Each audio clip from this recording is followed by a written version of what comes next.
Evening, looking hot, humid, and the chance for those showers will continue up until about sunset. Thanks so much, Riley. Before and during the pandemic, hundreds of families in our area have dealt with homelessness. The eviction moratorium ends July 31st and SNAP benefits in August 1st. There are concerns about what impact that will have on students who are at risk or experiencing homelessness. Sloan O'Cone looks at what resources are there to help. I spoke with 3 counties in our area today. 853 students in Richmond County are experiencing homelessness at the end of the school year. In Aiken County, 258 documented students, and in Columbia County, about 200. Now, each of these districts are working to provide each student basic needs like school supplies and food. The McKinney-Vento Homeless Assistance Act legally requires school systems to provide district services like transportation before school programs, educational opportunities, and free lunches, and even clothing. Now that the eviction moratorium is ending, officials worry that the number of students needing help will increase. But the Richmond County Coordinator of Health Services is optimistic they will be able to give students the care they need.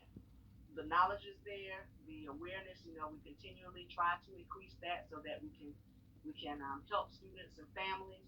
And I think that there is a willingness overall, just we know that for all of our students, and then particularly for those who are experiencing homelessness, that we've got to really try to address the needs of the whole child, and we got to be aware.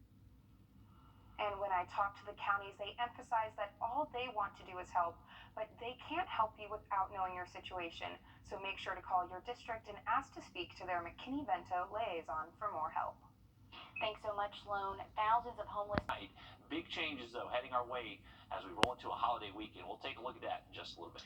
Riley, thanks a lot. A deadly week continues on both sides of the river. The latest, a body found this morning in Aiken. The coroner was called around 10 to Harbor Drive. That is just off of Edgefield Highway and Pipeline Road.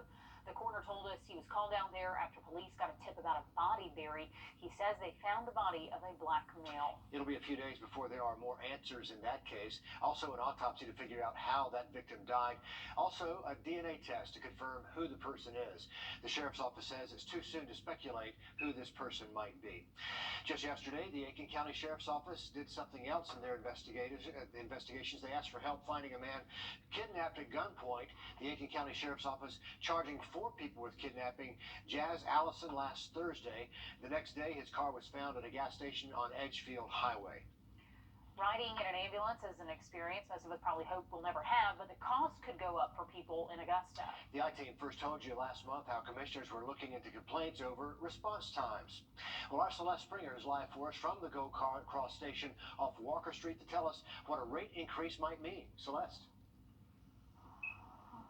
Well, before increasing some of those rates, some commissioners want to hold off until they can look more into the complaints on response times you mentioned earlier. But for Gold Cross, this boils down to money. It's a life-saving ride, an expensive one, but Gold Cross says it's costly to operate too. The ambulance provider currently charges $1,100 once you're in the ambulance. They're hoping to increase that to $1,700. The cost to do business is just going up. They also want to tack on almost $12 more per mile. A representative with Gold Cross says their fuel up $8,000 a week. Gloves costing more than triple what they used to. Cost to do business has gone up this year due to a pandemic, and we gotta move forward as well to support them as well for what they do for our citizens. Our I-Team told you about concerns over long response times. Those concerns are why other commissioners think it's best to hold off before allowing price hikes. I'm not for nor against a rate increase. I just think it's the wrong time right now. Wrong time, he says, because the committee is still evaluating Gold Cross as a whole. We're looking at service when it comes to a response time. We're looking at a lot of different things. So I think right now we need to wait until the committee finishes its work. And while the committee continues to put Gold Cross under the microscope, the price tag for a ride remains under review. And I asked Columbia County officials, actually, I apologize, there's an ambulance trying to get in here right now. I'm just going to move a little bit to the side.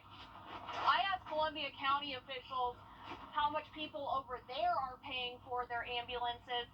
they told me that they're paying the exact same price as Augustans are. Are we in your way? Oh no, we in your way. Okay, good. Sorry about that. I just want to make sure I'm not making their job harder. Well, Columbia County officials tell me that people in Columbia County are paying the exact same price as Augustans are right now. Augusta Commission will talk about the price increases tomorrow.